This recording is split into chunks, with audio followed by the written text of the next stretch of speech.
ẹ̀yin náà rí nǹkan tó ń ṣẹlẹ̀ ní ìlú Ìlọrin ní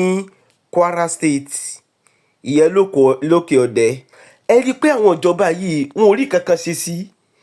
ìyẹn ní gọ́vnà Kwara State ní pírẹsidẹ́ǹtì ìyẹn Mohammed Tinubu kò rí kankan ṣe sí ìyẹn kí n tiẹ̀ ti lórúkọ ilé tó lọ gbàbọn lọ́wọ́ àwọn ọdẹ tó lọ gbàbọn lọ́wọ́ àwọn ọdẹ tó kọ́ lọ́kọ́ fún àwọn Fúlàní kan fi fèsì wọn. Ẹ jọ̀ọ́ ṣó yẹ kí ó ṣe ẹ̀tọ́ máa yẹ ó yẹ kó gba ìbọn lọ́wọ́ àwọn ọdẹ kó lọ kó fún àwọn Fúlàní. Gbogbo tó ń ṣẹlẹ̀ ní òkè ọdẹ yìí àwọn gọ́fúnà àwọn pírẹsidẹ́ǹtì wọ́n mọ̀ nípa ẹ̀ kì í ṣàwọn Fúlàní nìkan ló ń ṣiṣẹ́ yìí. Wọ́n ti gbowó lọ́wọ́ àwọn Fúlàní láti kàn dín population wa kù láti kàn dín wa kù nílẹ̀ Yorùbá. Ìyẹn á pé àwọn lọ́balọ́ba àwọn olórí ọba wa nílẹ̀ Yorùbá kán bá wá nǹkan ṣe sí ọ̀rọ̀ àwọn Fúlàní tó ń ṣẹlẹ̀ nílẹ̀ Yorùbá yìí. Ẹ wo fídíò tó fẹ́ play fún yín kẹ́ gbọ́ nǹkan tí Àríyá Mọ̀rúfù sọ ní. sí gọ́vnà Kwara State kò wá ń ṣe gọ́vnà Kwara State nìkan o fún gbogbo gọ́vnà tó wà nílẹ̀ Yorùbá pátápátá. Ṣe rí àsìkò tá a wà yìí ń sìn ó ti ń di oro sí oro ẹni tó kàn ló mọ̀ o ó máa kúrò nílùú yẹn ń bọ̀ láwọn ìlú míì díẹ̀díẹ̀ ni bọ̀ ìgbà tá à ń sọ nígbà yẹn gbogbo ẹ̀yin ọmọ Yorùbá most especially àwọn ọmọ Yorùbá tó jẹ́ pé wọ́n gbọ́n wọ́n máa fi hatred dá àwa tá à ń sọ̀rọ̀ nípa Yorùbá nation nígbà yẹn wọ́n máa fi dá wa lóhùn ó ti yé tí n bá ní kí n kójọ kí n bẹ̀rẹ̀ sí ní máa kà á ní àwa tá a jọ bẹ̀rẹ̀ Yorùbá nation kò sí tí ò tí ì bomi tán bọ̀ ṣe rí nǹkan tó wá jẹ́ kí n sọ̀rọ̀ mo sọ̀rọ̀ nítorí my beautiful sister obìnrin ẹwà tí mo gbé kùdùsì fún jù nínú gbogbo àwọn tá a ti ń ṣe rèsì yìí Yorùbáwùyí ni ẹ bá mi tàgì ẹ torí ìlú sísítà mi nìyẹn kò ní nǹkan kan láti lose tí kò bá lọ́lé bọ̀ ó ní ẹ̀mí àwọn ẹbí wa tó ń lose nílé. Ìyá kan gbé ọmọ mi rí irú ẹ̀ níjọ́ tí mo ti délé ayé ìyá ẹ̀ dẹ̀ gbé ọwọ́ lé ọkọ ẹ̀ pé wọ́n ti pa ọkọ mi o gbogbo wa la rí àwọn show of shame táwọn míì máa ń ṣe ó lè mí fi máa sọ fún pé tá bá ń ṣe nǹkan tá bá ti sọ̀rọ̀ lórí nǹkan jẹ́ ká kó ń bẹ̀ ká bọ́ síbò míì àwọn tó ń wá owó lórí iṣu ọ̀tọ̀ àwọn tó ń wá ọlá lórí iṣu ọ̀tọ̀ àwọn tó ń wá ipò lórí pé kó máa ṣe ṣòdo nítorí pé wọ́n jókòó láti rí owó lórí ẹ̀ ni ẹ wo nǹkan tó ń ṣẹlẹ̀ káàkiri ó kèé sí ní Kwara yẹn tí kìíní ti ń ṣẹlẹ̀ ní ṣé ọdẹ kìíní kan ṣá ẹ wo bí Yorùbáwùyí ṣe bọ́ta wúmà yẹn sunkún sínú àkàntẹ́ mo fi Ọlọ́run búra omi dẹ̀ ń bọ́ lójú mi bíi alájà mi wò mí ni pé kí ló dé mo ní mo ò rí Yorùbáwùyí kó sọ̀rọ̀ báyìí rí woman yìí tried tí gbogbo àmọ̀ yìí pé tó bá ní ká sọ wípé kó mú number 1 ní Yorùbá nation ní èní Yorùbáwùyí ni she never stopped every day ló fi ń sọ̀rọ̀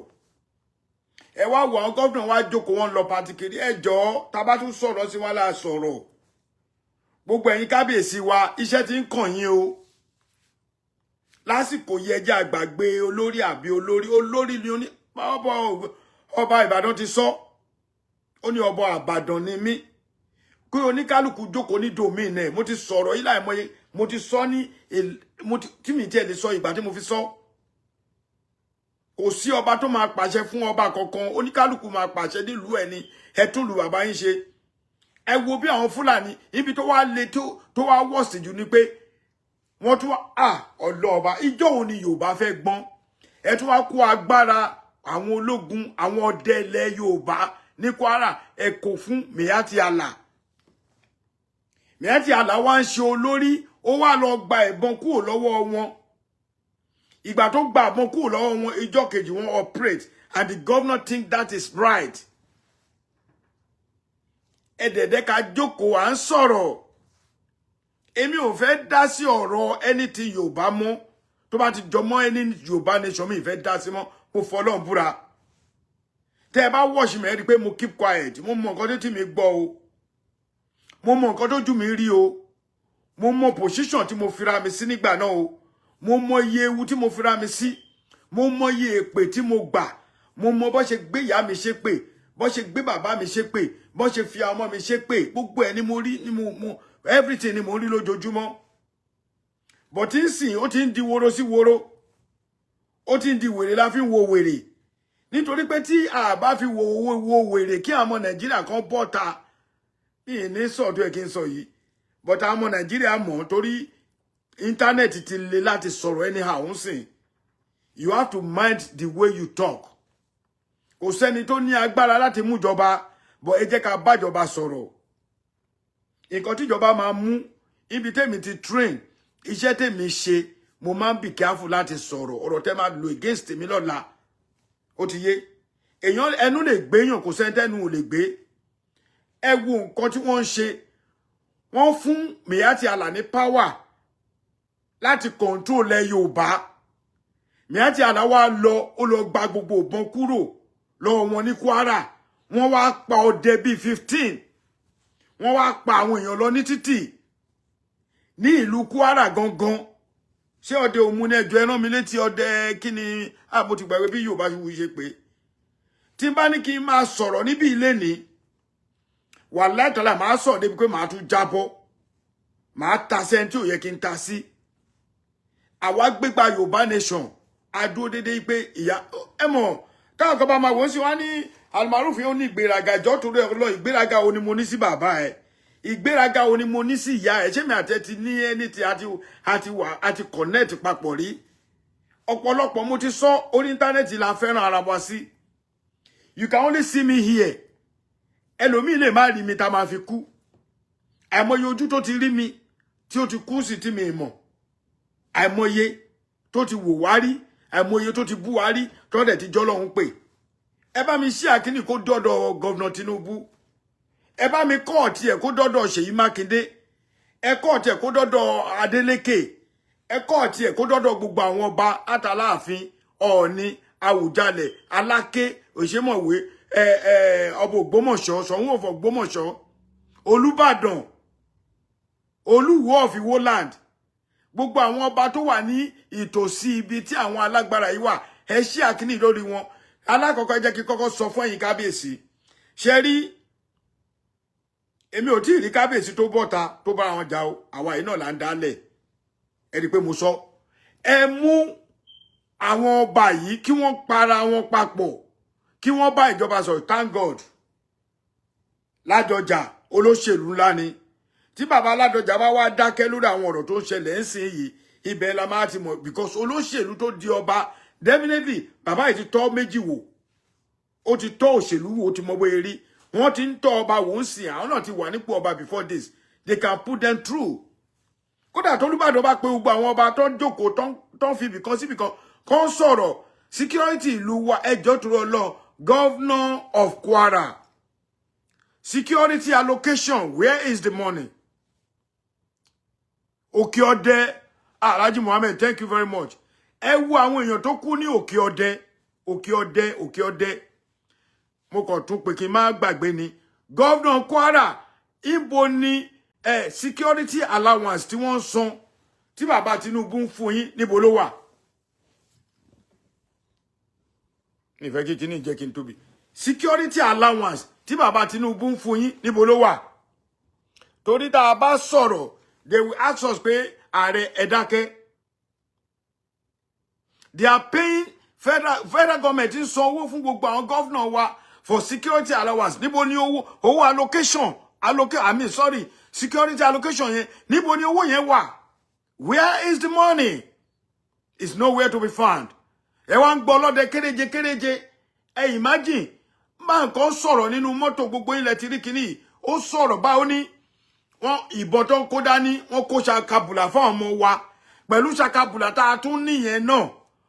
wọ́n ní Miyetti Allah ẹni tó ṣe olórí ó lọ gba gbogbo ìbọn kù lọ́wọ́ àwọn ọlọ́dẹ ìgbà tó dijọ́ kejì wọ́n strike ṣé orí wa pé ṣá ẹni pé mo lò ṣé orí àwọn ọmọ Yorùbá pé sọ̀rọ̀ yẹn ṣáà mọ nǹkan tá à ń ṣe ìgbà tí Yorùbá wù yí bọ́ta tí mò ń wo kinní yẹn tí bá ní kí n ṣe ṣóun gba ẹ̀mọ̀ èmi náà tún lè lọ sọ̀rọ̀ sọ mo wá ní sùúrù bẹ́ẹ̀ lára nǹkan tó update wọ́n pààyàn káàkiri sí o wọ́n jáde olórí burúkú ìwọ tó wà ní London ìwọ náà ṣe jáde kò ṣe show ó mọ́ rẹ o mi ò ní láti mention rẹ mo mọ̀ pé mi ló ń ta sí page mi is my page tó bá wù mí ni mo lè ṣe tó bá wù mí mo lè má ṣe kò sẹ́ni tó múyàn sí èjì oníkálùkù wa ọgbọ́n ni agbé sórí but bí ọgbọ́n oníkálùkù ṣe lọ ọ̀tọ̀ọ̀tọ̀ ni security kí náà pé vote ṣe security ẹ̀sán Babájídé ṣe security vote náà máa ń pè okay wherever tó bá ṣe owó tí ìjọba ń san fún security vote or security allocation tó máa fún wọn fún wọn ní allocation now tí mi bá get it right but security vote owó ẹ̀ níbo ni federal government níbo ni local army state government ń kó owó yẹn sí ìbéèrè ni o kì í ṣe mọ́ọ̀sì kẹ́ṣí àkíní yìí o bọ́dé ẹbẹ́ mi pass message sí bàbá Bọ́lá Ahmed Tinubu ṣé báyé máa wò rèé 2027 tá a bá máa tún campaign fún bàbá Bọ́lá Ahmed Tinubu tí àwọn ọmọ Yorùbá ò bá rí ìyàtọ̀ láàrin ìsìn ẹ jẹ́ repeat ẹ̀ Yorùbá nation ni mí to the core mi ìdẹ̀já mo kàn wó pé yes ó ti tásìkò kí mi sọ̀rọ̀ nípa Yorùbá nation mọ́ because Yorùbá nation is nowhere to be found but bàbá Bọ́lá Ahmed Tinubu Ṣèyí Tinubu wàá gbọ́ àyìn tẹ́ bá súnmọ́ wọn tí a bá rí solution sí kinní ní 2020 before 2027 bàbá a nílè jáde láti campaign fún yín fún second time yín o orí olórí ní nǹkan tí ń bàjẹ́ orí olórí láti máa mú tá bá pass message if you believe Ààrẹ Almaroof ń sọ̀rọ̀ pé wọn ò gbọ́ ẹ má tanra yín jẹ mí mọ́ tẹlómi o kò sí nǹkan tẹ́bi ọmọ Ààrẹ Almaroof ọmọ Yẹ̀kínì sọ lóde Ọ̀yọ́ tí ìjọba òun rí tí gọ́vnà gan òun rí wọ́n máa ń jókòó ti show mi ni tí mo mọ̀ confam ni bàbá mi Bọ́lá Ahmed Tinubu bàbá mi olówó aládé dẹ olówó dẹ bàbá àsìkò rèé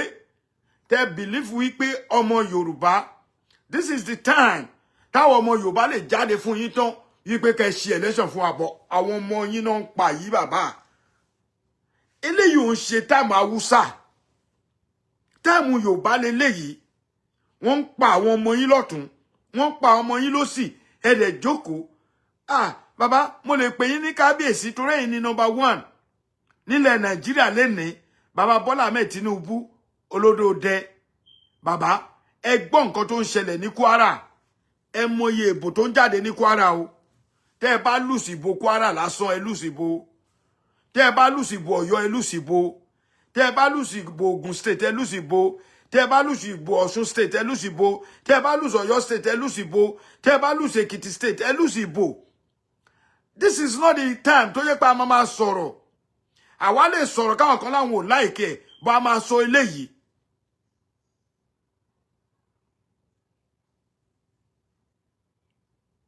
àwọn olórí wa ló ń fìyà jẹ wá I know Mohammed inú mi dùn you can share it káwọn èèyàn gbọ́ because mo fẹ́ kíkiní rìn àwọn olórí wa ló ń fìyà jẹ wá but àwa gangan ń fìyà jẹra wa election máa tó ń sìn àwọn ìyá wa máa gbé gèlè wọ́n máa jó kiri mo lè garanti pé woman tí wọ́n pa ọkọ ẹ̀ tó mú ọkọ ẹ̀ dání báyìí omi bọ́ lójú mi mo lè garanti pé ó máa wà lára àwọn tó máa sáré jáde fún bàbá Tinubu mo lè garanti ẹ̀ pé woman yẹn máa wà lára àwọn tó campaign fún bàbá Tinubu ní Kwara mo lè garanti pé gbogbo àwọn tó kú yẹn wọ́n máa wà lára àwọn tó campaign fún bàbá Tinubu ní Kwara mo lè garanti pé àwọn tó kú yẹn wọ́n wà lára àwọn tó dìbò fún governor yẹn ẹ jọ̀ọ́ kí lorúkọ governor please ẹ sọ Babájídé kí lorúkọ governor yẹn ẹ jọ̀ọ́ tó lọ what is the name of the governor of Kwara èmi ò mọ̀ wọ́n o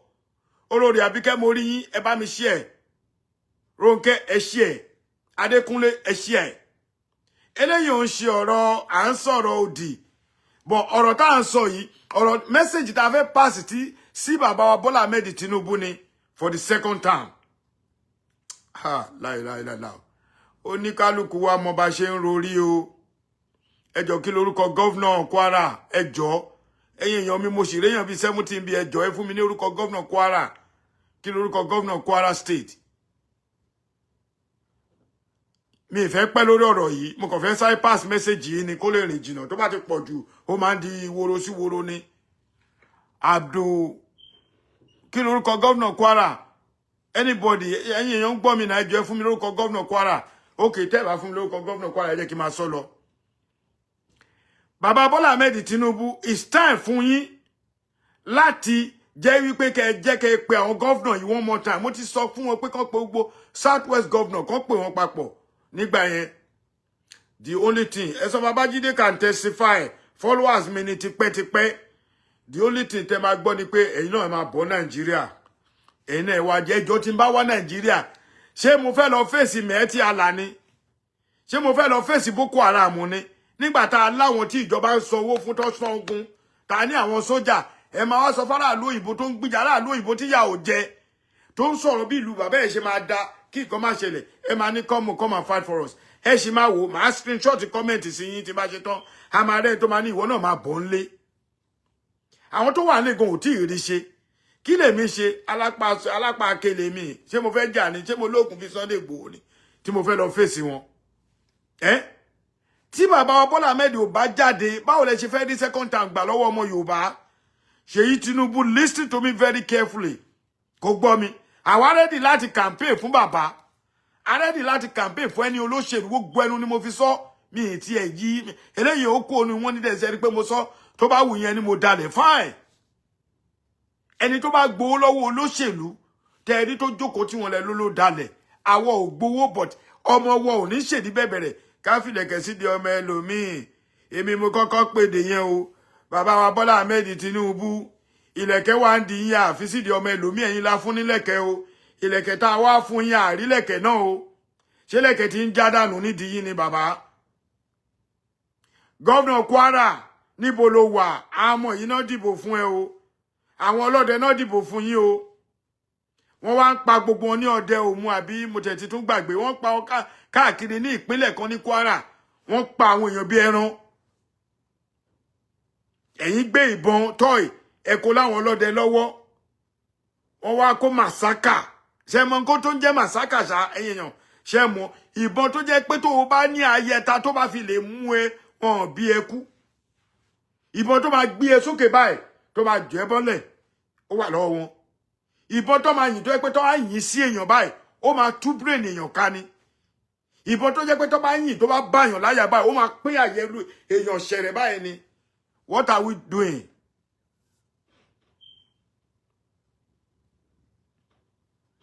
Olóṣèlú ò ready láti dá wa lóhùn but this is the time tó yẹ ká dá wa lóhùn wọ́n ti ń prepare I know somewhere but this is the time tó yẹ kí àwa gangan ká sọ̀rọ̀. Òkè Ọdẹ ẹ wo bó ṣe pa wọ́n lókè Ọdẹ wọ́n pa àwọn èèyàn ní Òkè Ọdẹ bí kúkú bí yíyè mo fẹ́ máa tẹnu mọ́ because Òkè Ọdẹ yẹn Òkè Ọdẹ wọ́n pa àwọn èèyàn bí kúkú bí yíyè lókè Ọdẹ àwọn gọ́fúnà yìí wọ́n máa ń sọ̀rọ̀ wọ́n níbi tí gbogbo wọn ti máa ń pàdé bọ̀ tó bá yẹ pé kọ́ ń ṣe fàájì kọ́ ní kọ́ kún ọmọ wa kọ́ máa pín 30 million fáwọn obìnrin wọ́n máa ṣe yẹn n tí mo mọ̀ ni mò ń sọ o n tí mo mọ̀ ni mò ń sọ o ààrẹ ò kàn ń sọ̀rọ̀ I just don't come out ẹni pé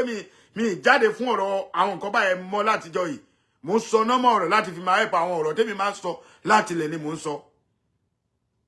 What is the problem? Tá bá sọ̀rọ̀ wọn ní ìgbéraga àwọn ọmọ Yorùbá àdèmọ̀rọ̀ sọ èsì ọ̀rọ̀ báyìí tó bá bá ẹlòmíì sọ báyìí èsì ọ̀rọ̀ tó máa fi dẹ́ lóhùn báyìí hádàbẹ́ pé kéèyàn lọ dínà mú ni. À ń sọ ọ̀rọ̀ bí ìlú bàbá wa ṣe máa dá ẹ máa rí kọ́mẹ̀ntì ẹlòmíì máa jù kọ́mẹ̀ntì tó máa fọ́n yín lórí. What is wrong with us? What exactly is wrong with us? Kí ni wàhálà wa kí ni problem wa gangan? Kí la wà nílùú fún? Àwa tá wà ń lu òyìnbó ṣẹ́rù máa bà á láti má wálé bàbá wa ni èmi ń wálé o mi ìdẹ̀ ní kọjá àyè mi ó ti yé yín ẹ bá wa pé gọ́vnà yìí ẹ wo bó ṣe ń pààyàn lókè Ọdẹ wọn ò tí ì dúró tìmọ́nà yẹn sọ pé oníkọ́pítà máa rìn wá lóru tó bá máa dijọ́ kejì wọn lọ ṣọṣẹ́ wọn kò sáré fún wa ní atẹ́gùn nìyẹn o nígbà tó ti yẹ pé àwọn ọmọ Nàìjíríà gan Easy Ọláwálé mo rí ẹ Wàsíù mo rí yín nígbà tó yẹ pé ọmọ Nàìjíríà gangan fúnra wa Yorùbá fúnra wa prank lásán báyìí wàláhì tẹ́lẹ̀ a máa bẹ́ lùgbó ni small prank tó bá ṣe fún Yorùbá àwọn yẹn náà fẹ́ jagun oníyẹ̀yẹ̀ yìí ẹ rò pé easy kí wọ́n kó 24 battalion kó wọn sójú ogun ni sáwọn yẹn náà fẹ́ jagun prank kékeré báyìí máa ráwọn ọkùnrin gàndògàndò oníkálukú wọn máa fọ́n gbá ni tá à ń fẹ́ kú tó bá sọ fún yín pé tá à ń fẹ́ kú ẹ wá máa ní kó kó àwọn ọmọ ọlọ́mọ sínú igbó gbogbo ẹ̀yin Yorùbá nation kínní tẹ́ wà ní Kwara zone ẹ̀yin Yorùbá nation tẹ́ lágbára pẹ̀lú gbogbo Yorùbá wa tẹ́ ti kó jẹ ẹ kọ́ àwọn ọmọ ogun lọ́bẹ̀ náà kẹ́ lọ jàǹsìn tó bá yá ẹ máa wá pè é ní kí Sunday Igboho kó wá fi àyà di ọ̀tá ṣe mọ̀ pé Sunday Igboho òun ò níyàwó kò lọ́mọ àbí kò lẹ́bí òní kó fara lakú kówó lẹ̀ kó dẹ̀ lọ lakú ṣèbó jáde ń lọ bá gbogbo àwọn ọba káàkiri wípé kán sáìnì security kínní wọ́n sọ̀rọ̀ bọ̀ nísìn ọ̀rọ̀ tí Ìgbòho sọ tí Sunday Adéyẹmọ sọ ń sìn ọ̀rọ̀ yẹn á tà létí wọn because we refuse to listen to the truth irọ́ yẹn gangan olówó akamapa irọ́ gangan olówó ọmọ Yorùbá kó máa pa tí n bá lọ sọ̀rọ̀ èmi ò ń fẹ́ sọ̀rọ̀ mi ń fẹ́ pẹ́ lórí onísìn mo ti pẹ́ already báyìí mi ń fẹ́ ju 10-20 minutes tó ẹ̀ mo yẹ máa sáré ṣe kíní mi níwọ̀n bá ti máa ṣe recording ti máa send ẹ̀ because mo ti mọ̀ pé ní bá ti fi lè bọ́ sí online before you know it mo ti lo 1 hour I don't want to be staying like that online anymore mi ò ní time fún yẹn mọ́ èmi náà mo níṣẹ́ tèmi tó ti yé àmọ́ kí gọ́vnà wa kó lọ bá wa kó gbìjà wa ní òkè ọdẹ ní tó ń ṣẹlẹ̀ lókè ọdẹ kò dáa ẹ wo bí Yorùbáwùyí ṣe ń sunkún ẹ wo bí Yorùbáwùyí ṣe ń sọ̀rọ̀ níbi tó ka lára dé ìlú bàbá ẹ̀ nìyẹn náà she was born in Lagos but ìlú bàbá ẹ̀ nìyẹn tó tá a bá sọ téèyàn máa ń gbìjà lú ẹ̀ wọ́n á ní kinní kan àtàbátì ẹ̀ tó máa wí àwọn idiot àwọn àpà kan wọ́n á ní ṣe wọ nìkan lọ́mọ Ọ̀yọ́ ni you are mad orí yín burú ẹ̀yin àtàwọn tá a di tẹ́ ẹ̀ sọ fún pé ṣé mi nìkan lọ́mọ Ọ̀yọ́ ni nǹkan tẹ́mi mọ̀ sọ ni ayé dẹ̀ ti mọ̀ mí tẹ́ bá rí fọ́tò mi ẹ ṣàmì lọ́rọ̀ mi tẹ́ bá máa rí tẹ́ ọ bá fẹ́ búyàn tí ọ̀rọ̀ yẹn ò bá ti di pé wọ́n gbé fọ́tò Ààrẹ Almaroof sí wọn ò lè ṣe because tọ́wọ́n bá dárúkọ mi kò sẹ́ni tó máa wò wọ́n ẹ bú K1 the ultimate ọlẹ́yìn gòkè sí ni èmi náà ọlá mi ń gòkè sí ni Saheed Òṣùpá ẹ bú ọlẹ́yìn gòkè sí ni tèmi náà ń gòkè sí ni Wàsíù Àlàbí Pasuma ẹ ń bú ọlẹ́yìn gòkè sí ni tèmi náà ń gòkè sí ni Rashidi Ayinde Merengue bẹ́ẹ̀ ṣe bú nìyẹn ọlẹ́yìn gòkè sí ni Táyé Currency ẹ bú ọlẹ́yìn gòkè sí ni Sule Malaika ẹ bú Atawẹ́wẹ́ ọlẹ́yìn gòkè sí ni Sule Àdìó Atawẹ́wẹ́ ọlọ́run ẹ̀ ń bu ọgbọ́n àwọn gòkè sí ni àwọn Isa Wàyíndé àwọn Àfíìsì Àdìgún nílùú bàbá mi ẹ̀ ń bú wọn sí ẹtì náà they still counting so ẹ máa ń wòó pé tẹ́ ẹ bá ti rí ẹni tó ní orúkọ táwọn èèyàn mọ̀ tó bá yá wọn ni mò ń fọ́nbù mo lè fọ́nbù o torí mo mọ bí ṣe plọ́ọ̀tì péèjì mi láti 2008 tó fi di èní àwa lára wọn tọ́ọ̀dà tó kọ́ bẹ̀rẹ̀ Facebook ààrẹ ṣe nǹkan tó dáa ti ń sọ ìtàn kan tó bí yàrá yẹ lòmíì ọmọ mi ò tí ju 25-22 years lọ́nbì ààbọ̀ bí a máa bú wa imagine nísìnyí ẹ wo bó ṣe ń pa wọn ní Kwara gómìnà Kwara ẹ jáde òótọ́ ọ̀rọ̀ òní ní ká má sọ òun tèmi bá ní kí n keep quiet wà láì kó yẹ kí n sọ̀rọ̀ mọ́ kò yẹ kí n sọ̀rọ̀ mọ́ kò sí ẹni náà tájọ ṣe Yorùbá nation tó ti fi mí pa kò sí ibi ilẹ̀ wà tànà Ọlọ́run tí mo họ́ọ̀gì tí mo gbé níjọba bó òkú Ìgbòho àìjọ òkú ìyá Ìgbòho tó yẹ pé àjọ ń ṣe kiri báyìí ni nígbà tó máa bọ́ta ó bú mi ni ṣé tó tẹ̀lé lo bọ̀dá fún Aláàfin kò ní lo bọ̀dá fèmí náà ó bú mi ni tànà Ọlọ́run ti bú mi àwọn kan wà tí mi ní dárúkọ tó yẹ pé a sọ̀rọ̀ tí ó bá ń sọ ọ̀rọ̀ àwọn kiri tí bá ní kìtì mi ì fẹ́ dárúkọ kò sí ẹni tájọ ṣe Yorùbá ẹnìkan tí mo lè yọ kúrò ní Yorùbáwùyí àti Lady K lẹ́yìn àwọn méjèèjì yẹn kò sẹ́ni tí ò tí bú mi wàláì ó dẹ̀ lójú ẹni tó lè bú mi tí mo lè dá lóhùn kódà ìgbà tí bàbá Èkìtì sọ̀rọ̀ sí mi mo reply lọ́ndà agbéra wa ṣépè Sunday Igboho coming ó parí ẹ̀ bàbá Èkìtì mi ìráyè láti ṣe live láti jọ ẹ̀ my brother I'm very sorry Ọlọ́run ní jẹ́ kó bàjẹ́ advice tèmi fún wa náà ni pé a nídìí láti máa bú ọba kankan. Ó lè sọ ìtàn títí ẹ, má bọ́ síta kó bú ọba. Àwọn ọba wa náà sìn àsìkò tó yẹ kán jáde kán gbèjà ọmọ Yorùbá lélẹ̀. Gbogbo ẹ̀yin tẹ́ ń wò lábẹ́lẹ̀ náà, mo gbàdúrà fún yín kó ṣe dandan ká ẹ ṣó. Kó ṣe dandan ká ẹ kíríkì sórí ẹ̀. But ẹ bá gbọ́rọ̀ mi, ẹ share kó kan àwọn èèyàn lára. This is the time tí ìjọba mọ̀ wípé ó yẹ kán lọ ṣe nǹkan.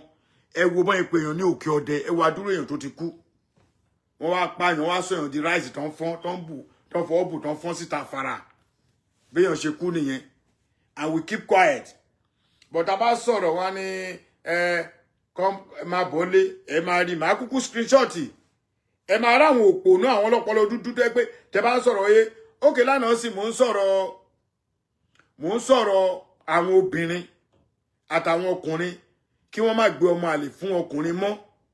Kó má gbé káwọn obìnrin ẹni tó bá lóyún fún ẹ gbóyún fún lóyún. Nígbà tí wèrè kan máa bọ́bẹ̀ ó ní mo ṣègbéraga. Èmi tí mo help condition rẹ̀. Tó yẹ pé 99.9% tèmi mo ti mọ̀. Àgbélébù tèmi gbogbo ọmọ mi èmi ni mo ní wọ́n. Ẹ worú ọ̀rọ̀ yẹn ká máa advice àwọn èèyàn. Ibẹ̀lẹ̀ máa ti rí kọ́mẹ̀ntì. Wọ́n máa sọ̀rọ̀ gbogbo mi báyìí rẹ́ lómi tó kàn ṣe pósì. Wọ́n dẹ̀ máa kí happy birthday. Ṣé rí pé kò sọpọlọ lórí àwọn èèyàn. Ẹlòmí ò ní ka description téèyàn yẹn fi sókè tó ẹ̀mí ṣe fi kankan bẹ́ẹ̀ sìn. Nǹkan tó bá lẹ́nu ẹni tó sọ̀rọ̀ ni kò fi comment. A kàn rí èèyàn tó kàn pósì, á dẹ̀ máa kí happy birthday. Ìmí wọn á rẹ̀ tó pósì wọn á ṣe RIP. Ẹ imagine gbogbo nǹkan tó ń ṣẹlẹ̀ níbi táwọn èèyàn ń wá owó dé. Kò sí ẹni tí ò fẹ́ ṣe show nonsense mọ́ lórí internet. Àwọn kan sì wọ́n bọ́ra sí òhò ni. Àwọn àgbàlagbà most especially àwọn ọmọ Igbo. Wọ́n bọ́ra òhò, wọ́n ṣe skit náà nìyẹn. Kí ló fà á? Because there's no money. Kò sí owó. Kò sí owó nílùú. Ọ̀nà wo la àwọn èèyàn fẹ́ fi make owó ju pé káwọn náà ṣe skit lọ. Ọ̀pọ̀lọpọ̀ ọmọ ló ti dolóṣó nílùú Nàìjíríà. Ọkùnrin ti di jìgólò. Ìyàwó ilé gan ti dolóṣó by style. There's no money. Báwo la ṣe fẹ́ feed without money? Ọ̀nà tẹ́lẹ̀ lè fi feed náà ní kó ta sọ́kùnrin tó máa fún wọn lówó. Ọkùnrin tó máa dún wọn tó máa fún wọn lówó. Ẹ wá wí báwo lobìnrin ṣe fẹ́ ní ọ̀pọ̀lọpọ̀ obìnrin mi ò ní tẹ́lọ́rùn. Bọ́n ṣe fún báyìí náà stíẹ̀tì náà ó sì máa wò ta ni. Àwọn ìyá wa mo ti sọ mú tẹ́ bá rí obìnrin tó ṣe ṣìnà tó yan àlè ẹ má jẹ́ ká bú wọn àmọ́ nǹkan tó wà underground ẹ̀. Bọ̀ tí ṣìnà ẹ bá ti fẹ́ di pé òun gbóyún fún ọmọ àlè àbó òun lọ ń gbóyún fún yàn inú ilé láti rí obìnrin tó jẹ́ pé ó lọ́ọ̀ta ó dẹ̀ lọ lóyún fẹ́ lómi ṣèbí nítorí kò sówó yìí náà ló fà á. Ọ̀pọ̀lọpọ̀ àwọn ìyá wa tó ń jókòó tó ń rìn tó ń ṣe ṣìnà káàkiri sìn gbogbo ọmọ wa ìyá ni lọ́dọ̀ tèmi. Kí ló fà á? Kò sówó. Ọmọ jáde léèwé kò síṣẹ́. Àwọn ọmọ wife materials wọn níbi tó fẹ́ gbà tó bá jáde school sí tó bá ní kó wọ́n máa ní kó mú pátá wá. Tó bá ti lè bọ́ pátá kò síṣẹ́. Irú ìlú wo nìyẹn? Tó yẹ kó ọmọ tó wà nílùú Amẹ́ríkà London kankan kó tó jáde wọ́n ti mọ next thing tó ń lọ iṣẹ́ pọ̀ ṣúà. Every day no fi háyà ń lu òyìnbó. Kí ni problem wa gangan? Àmọ́ máa jáde ní school ọkùnrin á jáde kò ní síṣẹ́ ó ti wá di pé a percentage ògùn owó ti wá lọ bí 40% ní Nàìjíríà sìn if not 50-50. Wọ́n máa gbé ọmọ ọlọ́mọ máa gbé wọn àwọn níṣẹ́ sìn ìwọ tó ń ṣe lóṣù kan wọ́n gbé ọ fẹ́ fi ẹ́ ṣògùn owó obìnrin gangan tí ń fọkùnrin ṣògùn owó kí irú ilé ayé wo nìyẹn?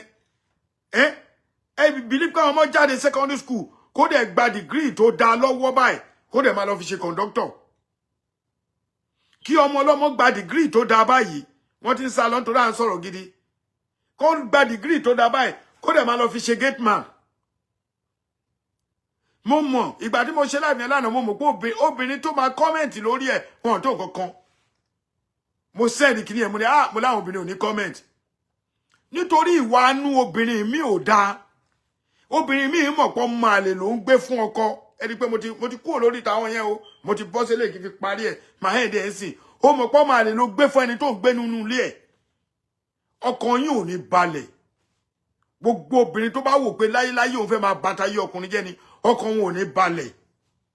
gbogbo ọkùnrin náà tó bá dẹ̀ mọ̀ ipò fẹ́ máa bá yí obìnrin jẹ́ ni ọkàn yín ò ní balẹ̀ ẹ bá mi ṣàṣẹ sí tó bá dá ẹ lójú bẹ́ẹ̀ ni ọkàn yín ò ní balẹ̀ gbogbo olórí tó wá fẹ́ máa bàlújẹ́ ọkàn ò ní balẹ̀ wáyé tó ti jẹ́ pé nílùú nàìjíríà wa yìí nìkan ni ṣé wọn ibi báyìí àwọn obìnrin tó ń ṣe kíní wa bí àwọn kan tù sí ẹ ní bọ́ ọmọ wa kò wù wọ́n kò ṣoṣo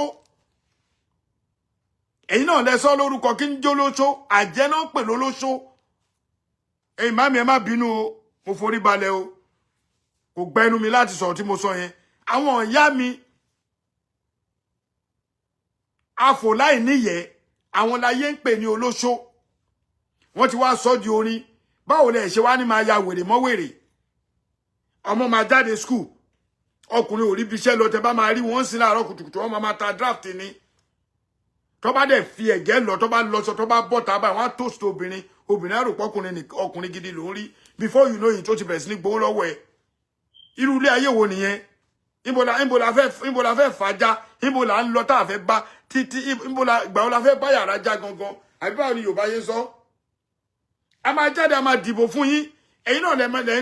lẹ́ fi gbogbo kú pa gbogbo ọmọ Yorùbá a dẹ̀ ń kú díẹ̀ and you guys believe it's right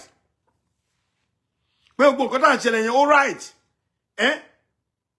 gbogbo ọmọ tó ti ìyá ẹlòmíín sìn ó ṣe ṣìnà ló fi rán ọmọ law school ìyá ẹlòmíín lọ gbárù ibi tí ò yẹ kán ti rí náà ti ń rí ìyá ẹlòmíín wọlé ó fowó gba owó ó ṣe ṣìnà láti lọ ṣe àárù fún ọmọ ẹni bàbá mi lọ ṣe gateman bàbá mi gan ṣe jìgólò torí kọ́ ọmọ yìí lè lọ school àyà ti kó sókè ní Nàìjíríà sí because time owó school lélẹ̀ everybody ti káyà sókè irú ilé ayé wo nìyẹn ìgbà ọ̀la fẹ́ ṣe léèdì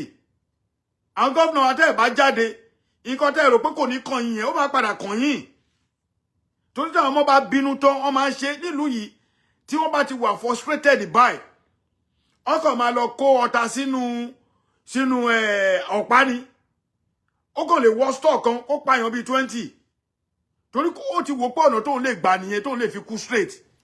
á lọ pààyàn tó bá dẹ̀ pààyàn bíi báyìí wọ́n máa fi wọ́n sẹ́wọ̀n ni títí tó máa fi kú nǹkan tó mẹ́lòmíì frustrate nìyẹn most especially ní ìlú táwa yìí náà kò síbi tí wàhálà ò sí but wàhálà yẹn ti pọ̀ jù lu bàbá wa kí ló dé ọmọ wa jáde school wọ́n ti mọṣẹ́ tó fẹ́ ṣe wọ́n máa apply for different jobs kódà àwọn náà máa tún máa build fún èyí tó ní rate owó tó dá náà fẹ́ ṣe gbogbo orú nǹkan báyìí ò yẹ kó máa ṣẹlẹ̀ ẹjọ́ torí Ọlọ́run o bàbá Bọ́lá Ahmed Tinubu mo fi Ọlọ́run bẹ̀ yín gọ́vnà Kwara State tí wọ́n ti bà Òkè Ọdẹ jẹ́ afọlọ́run bẹ̀ yín ẹ bá jáde sọ̀rọ̀ yìí èmi ò rí sọ jù báyìí lọ lẹ́ni o tí bá tún ní nǹkan tí mo tó